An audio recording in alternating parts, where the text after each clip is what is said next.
নমস্কার, আমি তন্ময় আচার্য বলছি। ইদানিং শোনা যাচ্ছে যে বাড়িতে খাওয়া হোক না হোক, সুখ থাকুক বা দুঃখ আসুক, কোনো কিছু না হলো মেডিসিনের দোকানের বিলটা চওড়া বাড়ছে। বাড়িতে প্রত্যেকের কেউ না কেউ বাড়িতে রয়েছে যে কেউ না কেউ কিছু একটা রোগ ব্যাধিতে দীর্ঘদিন ধরে ফেসে রয়েছে, আর নয়তো আজ এর অসুখ কালকে ওর অসুখ, ডাক্তারের প্রেসক্রিপশন বাড়িতে জমছে ভিড়, এদিকে মেডিসিনের দোকানে বিল হচ্ছে চওড়া। কি করবেন?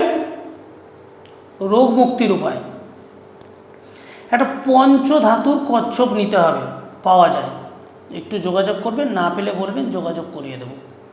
পঞ্চধাতুর কচ্ছপ নিয়ে উত্তর পশ্চিম কর্নার, একদম বাংলাতে ভেঙে বলে দিলাম, বাড়ির উত্তর পশ্চিম কর্নার দিকে মুখ করে যদি আপনি রাখেন, কচ্ছপটাকে রাখলে আপনার বাড়ির রোগ মুক্তি হবে।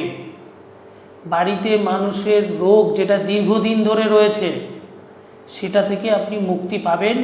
ওষুধের দোকানের বিলও কমবে, বাড়ির প্রেসক্রিপশনের যে ভিড় জমেছিল সেটাও কমবে। করে দেখুন, 100% গ্যারেন্টি দিলাম আমি বলছি তন্ময় আচার্য। না হলে আমার সাথে যোগাযোগ করবেন যদি আপনি উপকার না পেয়েছেন। আমি প্রত্যেকটা কথা বলি এবং দায়িত্বর সাথে বলি, যার দায়িত্ব নিব তার দায়িত্ব সঠিক পালন করব। কোনো রকম অসুবিধা হলে আপনি আমাকে জানাবেন।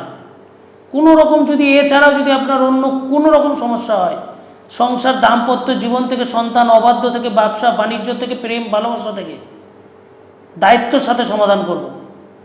আর যেটা বললাম সেটা করে দেখুন, ভালো থাকবেন আপনারা ভালো থাকলে আমরাও ভালো থাকবো, আমিও ভালো থাকবে, আমার মাও ভালো থাকবে। আজকে এখানেই। জয় তারা মা, জয় গুরু বামদেব।